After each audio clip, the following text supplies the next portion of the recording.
우리 하늘소리 중창단 어려운 중에도 헌신해 오셨는데 윤혜영 권사님이 합류하니까 소리가 되게 풍부해졌어요. 인원은 적지만 다른 큰 교회 성가대에 부럽지 않다고 생각합니다.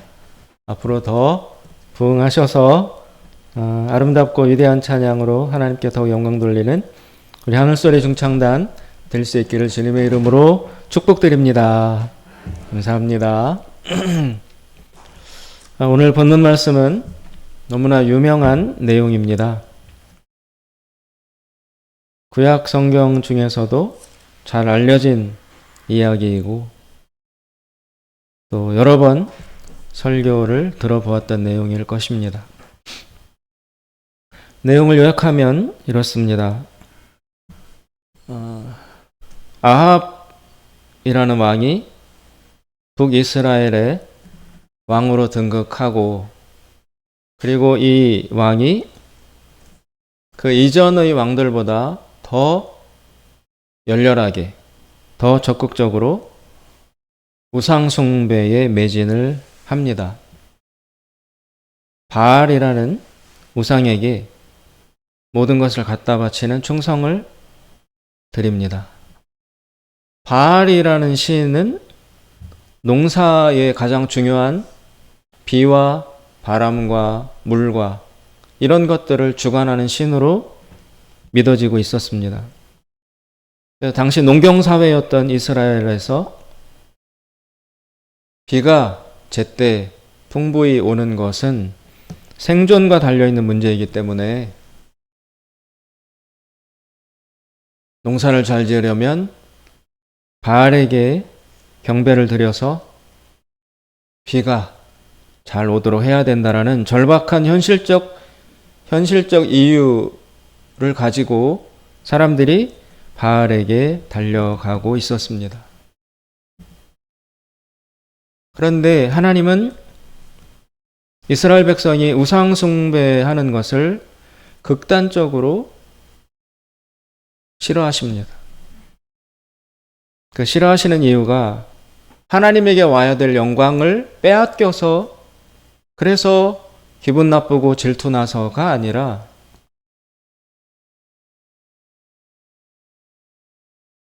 참 하나님이 아닌 참 신이 아닌 거짓 신에게 충성하고 경배를 드리게 되면 결국 허구의 대상에게 사람들이 몰두하게 되므로 그 결과는 공허하기 때문입니다. 굉장히 있는 것처럼 보이지만 사실은 허구적 존재이기 때문에 거기에다 마음과 물질과 시간을 바치면 바칠수록 결과는 마치 사기당하는 것처럼 아무것도 남지 않고 오히려 인간들이 다치기 때문에 그래서 사람들을 보호하시고자 우상 숭배를 금지하신 것입니다. 그래서 하나님은 이스라엘의 역사에 개입하십니다. 지금 바알이 비를 주관하는 신이기 때문에 아합 왕을 비롯한 전 이스라엘 백성이 바알에게 무릎 꿇는 그들의 그 신념을 세계관을 붕괴시키기 위해서 하나님이 엘리야를 아합 왕에게 보내십니다. 그러면서 엘리야가 이렇게 말하죠. 앞으로 내 말이 없으면 내가 선언하기 전까지는 하늘이 닫혀서 이스라엘 안에 비가 심지어 이슬조차도 내리지 않을 것이다. 그 말은 비를 주관하는 주관자는 바알이 아니라 여호와 하나님이다라는 사실을 보여주기 위해서였어요. 정말 비를 누가 주느냐? 비가 오고 안 오고를 누가 결정하느냐? 바알이라고 알고 있지만 그렇지 않다. 하나님이 비를 오지 않도록 하늘문을 닫으면 실제로 비가 오지 않는 결과를 너희들이 경험해 봐라. 그것을 통해서 누가 실질적으로 비를 다스리는지 그 주권자가 누군지를 너희들 경험함으로써 알아차려라 라는 뜻으로 비를 중단시키신 거예요. 그래서 이스라엘에 기근이 찾아왔습니다. 그리고 다음 이야기는 하나님이 엘리야로 하여금 그리디 시냇가에 숨어서 까마귀가 물어다주는 고기를 먹고 연명케 하시다가 그 다음에는 시돈 땅의 한 과부에게 엘리야를 보내서 엘리야가 생존하도록 하신다라는 이야기입니다. 근데 오늘 본문을 읽으면 자연스럽게 드는 의문이, 하나님은 왜 하필이면 하고 많은 사람 중에 과부에게 이런 사명을 맡기시는가? 가장 약자 아닌가? 지금 시대도 그러하지만 고대 시대일수록 남편이 없는, 남편을 잃은 과부는 사회적으로 가장 연약하고 보호막이 없는 위험에 처해 있는 계층과 대상이라고 할 수 있습니다. 그 스스로 생존하기에도 어려운 사람인데 하나님은 거기에다가 엘리야까지 떠 맡기시다니, 하나님은 도대체 왜 이렇게 행동을 하실까 의문이 들지 않을 수 없습니다. 지금 이스라엘은 바알이라는 우상에게 숭배를 하고 있다고 말씀드렸습니다. 왕은 나라의 평안과 국력 신장을 위해서, 농사가 잘 되도록 하기 위해서 바알 우상 숭배를 도입했을 것입니다. 그런데 그렇게 해서 주어지는 어떤 부요함과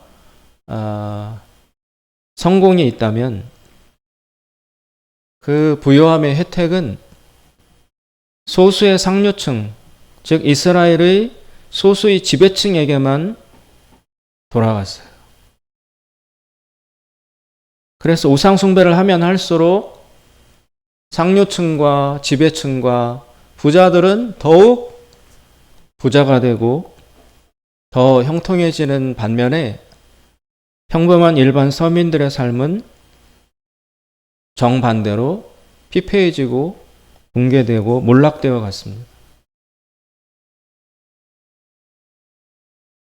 지금 이스라엘과 그 주변에 속한 시돈이라는 이스라엘 주변부의 형편이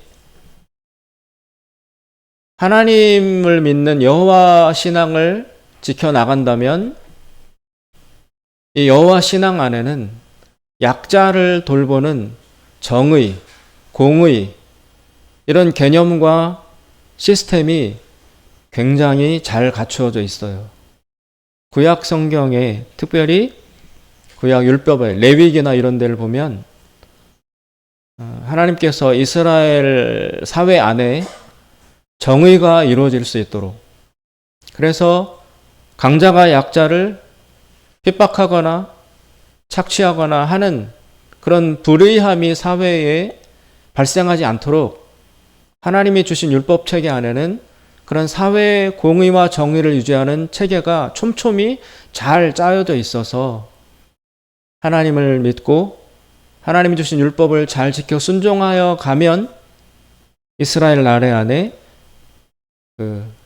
빈부격차라든지 또 한계 상황에 내몰려서 가정이 붕괴하거나 자살하거나 이런 식의 극단적 고통들이 발생하지 않도록 하는 그런 사회 안전 보장 장치가 철저하게 잘 만들어 있기 때문에 하나님을 신뢰하고 여호와를 경배하며 그리고 하나님 주신 율법을 잘 지켜 행해가는 사회 속에는 평화와 평강이, 정의가 흐를 수 있었던 것입니다. 근데 그 여호와 신앙을 저버리고 인간을 행복하게 해주고 부유하게 만들어준다는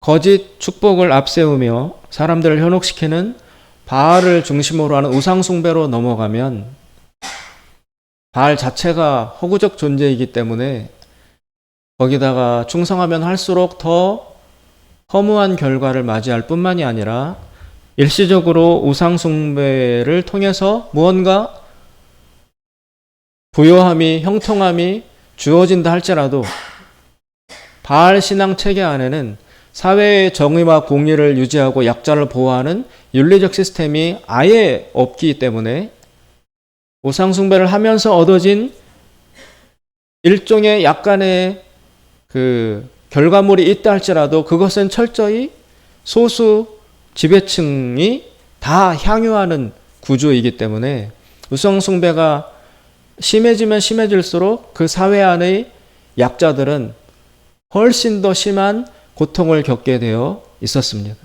지금 오늘 과부가 나오는데 이 과부는 일반적으로도 가장 약자예요. 그런데 지금 이스라엘이 바알 숭배로 극성일 이때가 되었을 때 이 과부는 훨씬 더 살기가 힘들어요. 그런데 거기에다가 겹쳐져서 기근까지 찾아왔어요.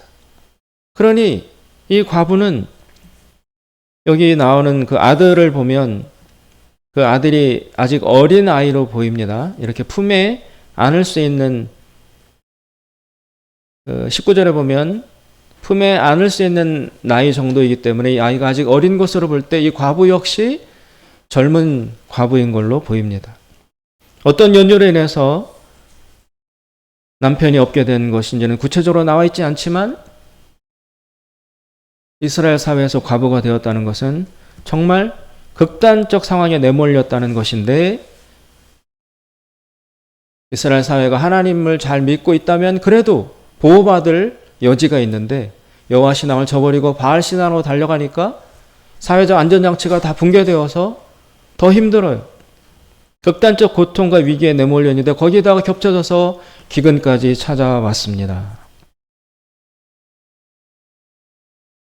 정말 절벽에 서 있는 것과 같은 그런 심정으로 살아가고 있는 이 과부에게 이 하나님은 엘리야를 그 집에 보내셔서 너 여기서 과부를 통해서 먹고 살아라.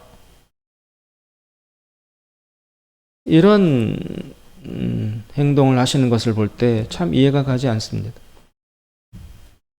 이스라엘 안에 부자도 많을 텐데 거기로 보내시지. 지금 자기도 먹을 것이 없어서 쩔쩔매는 이 과부의 집에다가 엘리야까지 얹혀서 살아라. 왜 이렇게 하실까? 그래서 엘리야도 입장이 난처했을 것 같아요. 가서 말을 해서 나 이 집에 좀 얹혀 살겠다라고 말은 해야 되겠지만 엘리야 자기가 봐도 과부 얼마나 어려운데 그 집에 가서 나로 하여금 있으라고 하시나. 엘리야도 난처했을 것인데 찾아가서 말을 합니다. 내가 지금 배고프니까 좀 먹을 것을 달라. 그랬더니 그 과부 여인이 하는 대답이 그 여인의 상황을 그대로 드러내잖아요. 나는 지금 집에 남아있는 양식이라고는 가루 한 움큼과 병에 기름 조금밖에 남아있지 않다.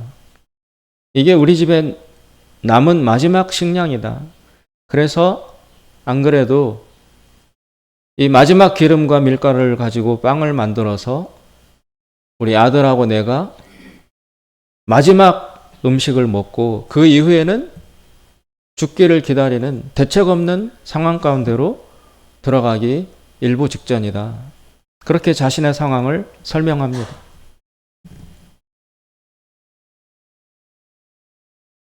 그런 형편에 처해 있고 그런 사정을 밝히는 과부에게 엘리야는 자기의 요구를 밝혀야 돼요. 기가 막힌 요청을 합니다. 알겠다.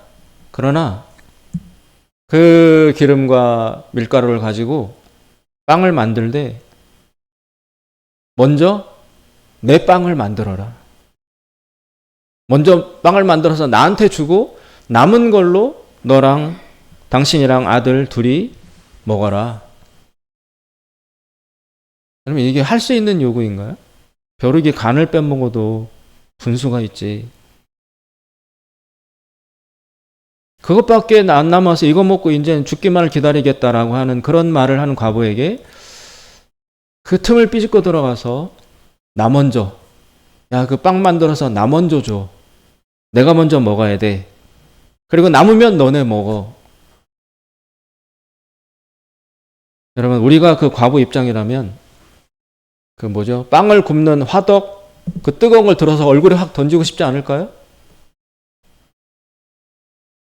안 그래도 삶이 힘든 과부인데 거기에다가 기근까지 찾아와서 극단적 생활고를 겪고 있는 그녀에게 낯선 남자가 찾아와서 얹혀 살려고 합니다. 이 과부는 화날만 하지 않습니까? 분노가 치밀어 오를 수밖에 없습니다. 말이 되는 소리를 해야지.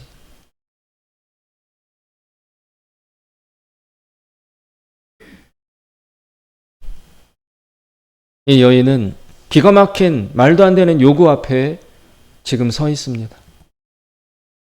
갑자기 나타난 어떤 남자가 하나님의 요구라고 하면서 남아있는 식량 중에 떡을 만들어 나부터 먹여라. 그리고 나서 너랑 아들은 그 다음에 먹어라. 그 말도 안 되는 요구 앞에 지금 여인은 서 있습니다. 이 상황 속에서 하나님은 어디에 계실까요? 누구보다 도움이 필요한 과부인데 기근이 찾아와서 죽기 일보 직전인데 식량이 마지막 남아있는데 하나님의 종이라는 사람이 찾아와서 그것마저 그 마지막 것마저 자기가 뺏어 먹으려 하는 그리고 그렇게 뻔뻔한 요구를 해오고 있는 낯선 남자 앞에 서 있는 이 과부의 입장에서 볼 때 하나님은 계시긴 한 거야? 또 만약 계시다면 어떻게 이런 말도 안 되는 이런 폭력적이고 비참한 있을 수 없는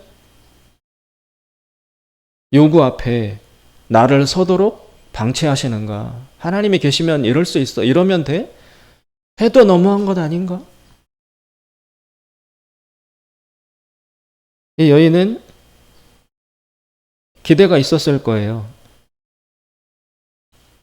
하나님께서 나를 기억하시고 돌보시고자 하는 마음으로 부드럽게, 따뜻하게, 온유하게, 친절하게 하나님의 천사라든지 하나님이 보내신 사람이라든지 누군가 음식을 가득 싣고 찾아와서 이 여인을 위로하면서 얼마나 힘드냐. 하나님이 다 아신다. 이제 마지막 식량밖에 남아있지 않지? 하나님이 너의 형편을 아시고 나를 보내셨다. 그러면서 수레에 가득 실은 곡식과 기름과 먹을 것과 이런 것들을 이 여인 앞에 하나님이 보내셨더라고 탁 내놓으며 힘내라. 하나님 너를 사랑하신다. 이런 식으로 하나님의 은혜와 하나님의 구원은 찾아와야 되는 것 아닌가? 라고 이 여인은 기대했었을 것입니다. 그런데 그런 여인의 기대와는 정반대로 너무 폭력적이고 기분 나쁜 방식으로 말도 안 되는 뻔뻔한 방식으로 엘리야라는 사람이 찾아왔어요. 지금 엘리야는 그릿 시냇가에 시냇물 옆에 한동안 숨어 있었어요. 그래서 그 시냇물을 마시고 그리고 까마귀가 물어다 주는 음식과 고기를 먹으며 그렇게 노숙자처럼 일정 기간 살아온 사람이라 엘리야는 지금 이 과부 여인 앞에 나타났을 때 거지 중에서도 상거지 모습을 하고 있었을 거예요. 옷도 다 떨어지고 씻지도 않고 머리는 기르고 뭐 수염 덥수룩하고 그리고 제대로 까마귀가 가져다 주는 게 뭐 풍성하다고 제대로 먹었겠어요? 아주 진짜 쫓겨나지 않으면 다행일 정도로 상거지 모습을 하고 이 여인 앞에 나타났어요. 또 게다가 하는 말이 그 남은 거 나 먼저 달라. 내가 먼저 먹어야 되겠다. 이런 모습으로 다가온 엘리야를 보면서 이 여인이 하나님이 나를 알고 계시는구나. 하나님이 나를 사랑하시는구나. 하나님이 나를 도와주시는가라는 그 하나님의 간섭과 개입과 은혜를 어떻게 짐작할 수 있겠습니까? 오히려 진짜 하나님은 안 계신 게 맞구나. 내 아들하고 남은 음식 먹고 이제 죽기만을 기다리려고 하는 이 마지막 상황인데 천사가 찾아온다거나 어떤 구원의 은총이 찾아오는 게 아니라 오히려 내 있는 것마저 빼앗아가려는 낯선 거지 같은 남자 하나가 문을 두드리고 자기를 찾아왔을 때 하나님은 안 계신 게 맞구나. 기대한 내가 바보다. 이런 마음이 들지 않았을까요? 이 여인은?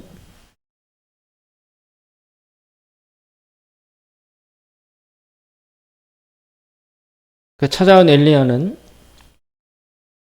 이 여인에게 넘기 어려운 요구를 합니다. 지금 마지막 기름과 마지막 밀가루 남았다는 그 말을 들었으면서도 그런데 그걸로 빵을 만들어서 나를 먼저 먹여다오. 내가 먼저 먹어야 되겠다. 그러면서 그렇게 할 수 있겠느냐? 라고 물어보고 있습니다. 그런 불합리한, 공정하지 못한 폭력적인 요구 앞에 이 여인은 서 있습니다. 여인은 어떻게 해야 하는 것일까요?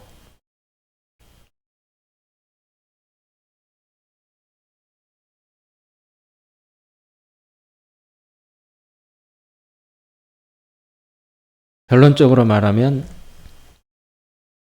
하나님은 왜 엘리야를 이 과부에게 보내셨을까? 굳이 이 가난한 과부에게 엘리야를 떠 얹으셨을까? 그 이유에 대한 대답은 하나님은 이 여인을 살리려 하시는 것이죠. 하나님은 이 여인을 살리려 하신다. 그래서 엘리야를 보내신 것이다. 그런데 이 여인을 살리러 오신 엘리야를 통해서 하나님이 이 여인을 알고 계시고 사랑하시고 살리려 하신다는 하나님의 그 사랑이 전혀 외적으로는 감지가 되지 않습니다.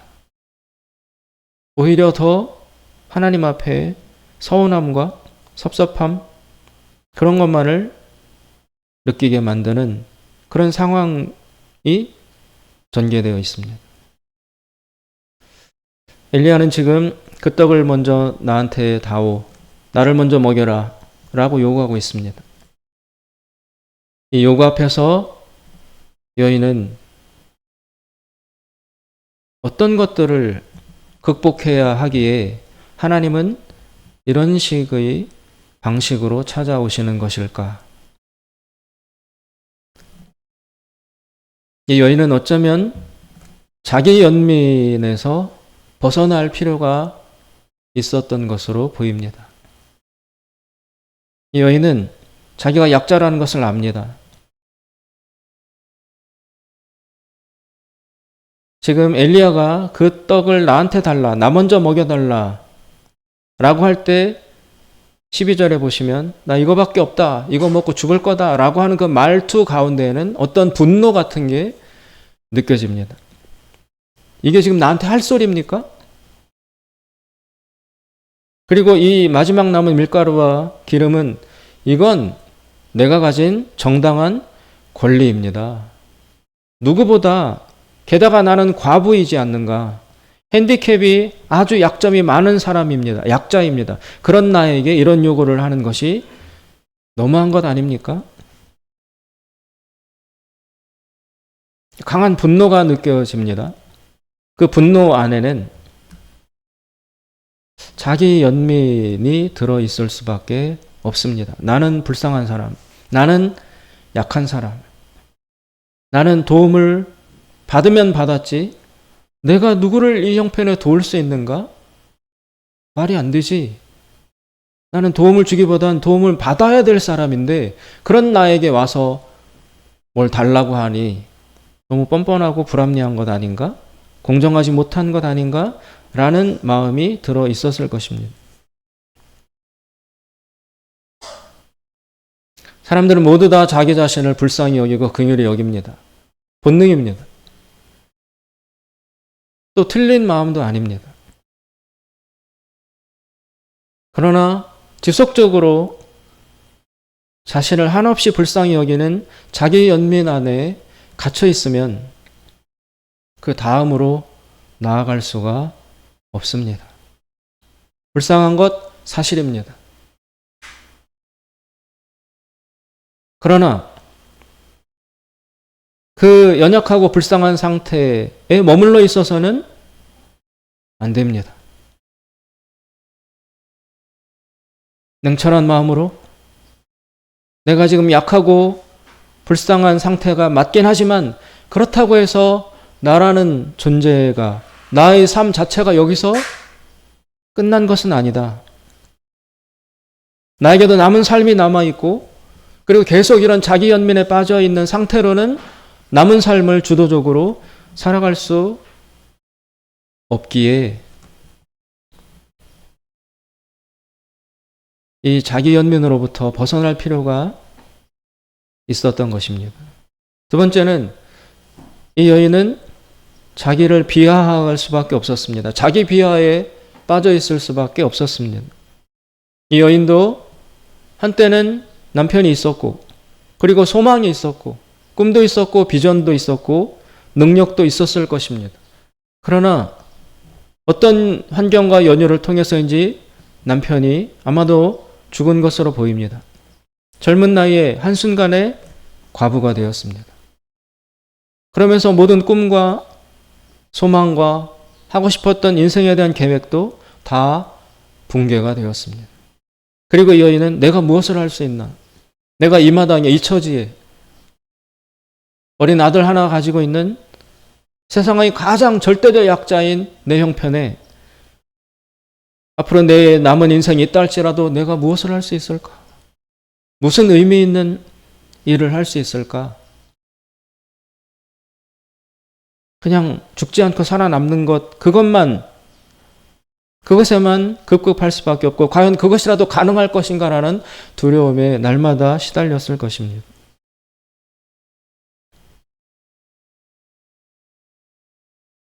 하나님은 그것도 치료하셔야 했었던 것입니다.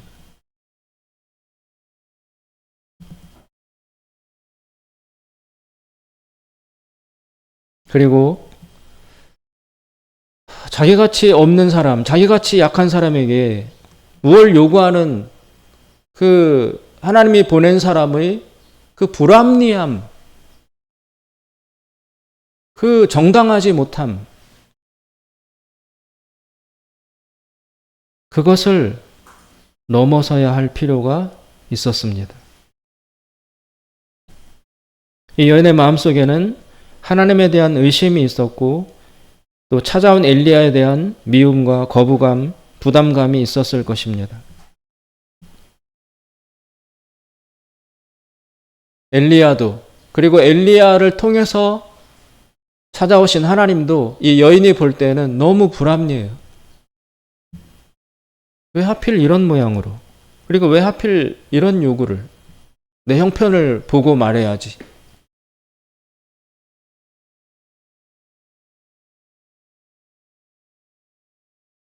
그것을 넘어서기 위해서는 하나님을 신뢰하는 믿음이 있어야 합니다.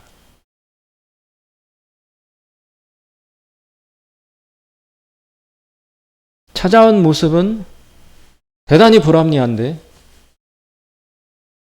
그러나 하나님은 당신을 신뢰하라고 말씀하고 계십니다. 너무 불합리해요. 받아들일 수가 없어요. 하나님이 어떻게 이렇게 하실 수가 있지? 그런데 하나님은 그것을 그대로 받아들이라고, 그대로 수용하라고, 그 불합리함을 받아들이고 넘어서라고, 그리고 불합리함 위에 계시는 하나님을 인정하고 신뢰하라고 요구하고 계신 것입니다. 엘리야는 떡을 나에게 먼저 달라고 하면서 한 가지 말씀을 덧붙였습니다.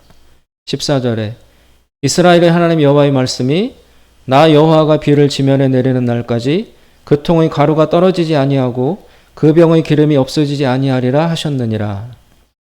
물론 과부가 이 말씀이 귀담아 들렸는지는 잘 모르겠어요. 지금 엘리야가 요구하는 그 요구가 너무 거칠고 불합리하고 뻔뻔하기 때문에 엘리야고 뭐고 그 뒤에 계신 하나님도 뭐고 다 거절하고 내팽개치고 싶은 그런 분노와 감정이 가득 차 있는데 그 다음에 주어진 하나님의 약속의 말씀이 정말 귀에 잘 들렸는지는 알기 어렵습니다. 그런데 어쨌든 엘리야는 옵션을 제시했어요. 불합리하지만 나의 요구를 받아들여라. 그러면 하나님을 알게 될 것이다.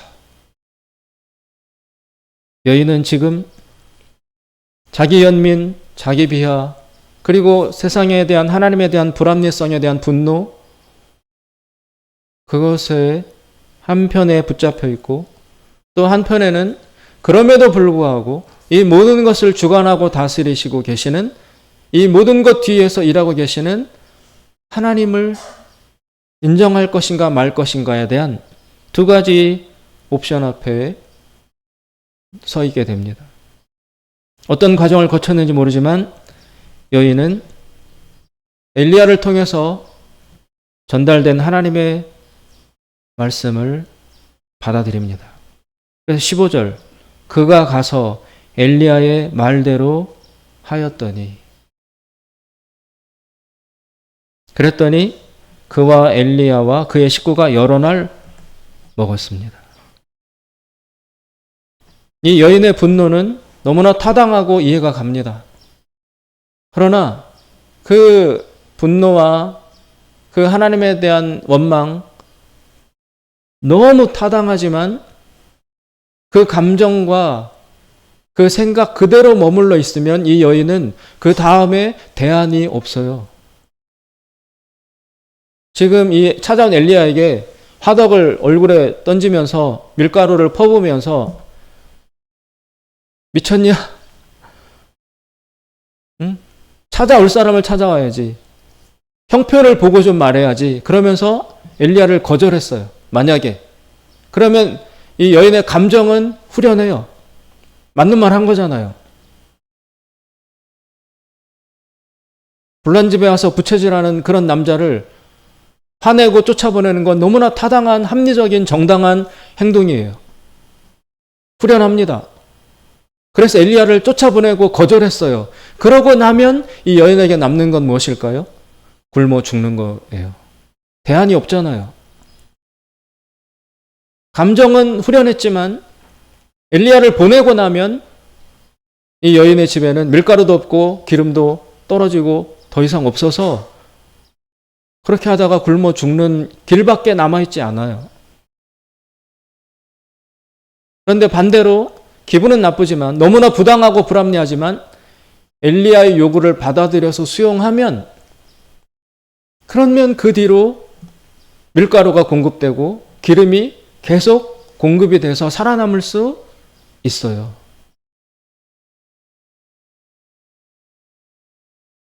정말 둘 다 막중한 옵션들이에요. 이럴 때 내 마음의 섭섭함, 분노, 상처, 자기 연민, 자기 비하, 그리고 불합리성에 대한 격렬한 저항, 이런 것들을 택하면서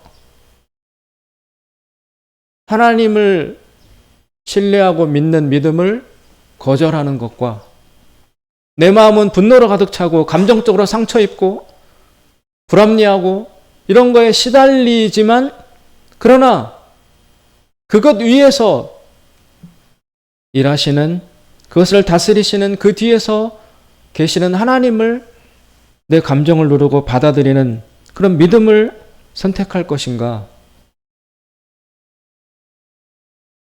믿음은 불합리한 모습으로 우리에게 찾아옵니다. 그리고 대가를 요구합니다.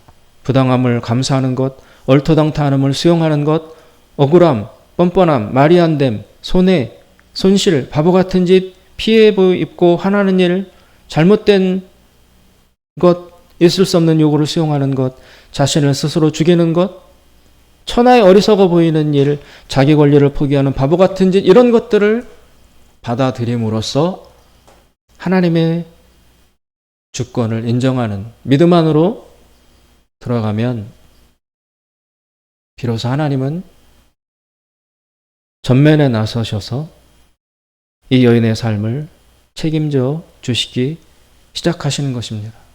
사랑하는 여러분, 믿음은 이런 모습으로 우리에게 찾아옵니다.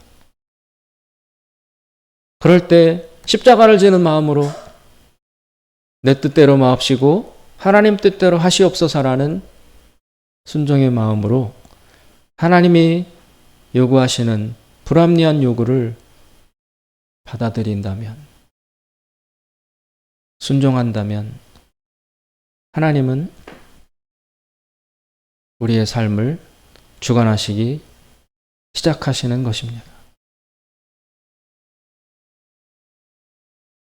우리 앞에도 이런 요구가 와 있을 수 있습니다. 말도 안 되는 요구, 나의 마음과 상처 입은 감정은 전혀 어루만져 주지 않는 부당한 현실, 하나님은 어디 계신 거야?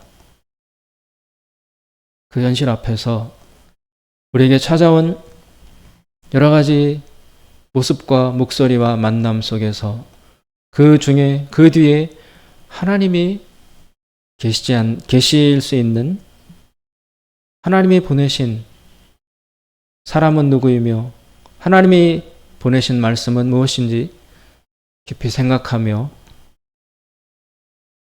믿음으로 반응할 수 있는 우리가 되어야 할 줄로 믿습니다. 기도하겠습니다. 자비로우신 하나님,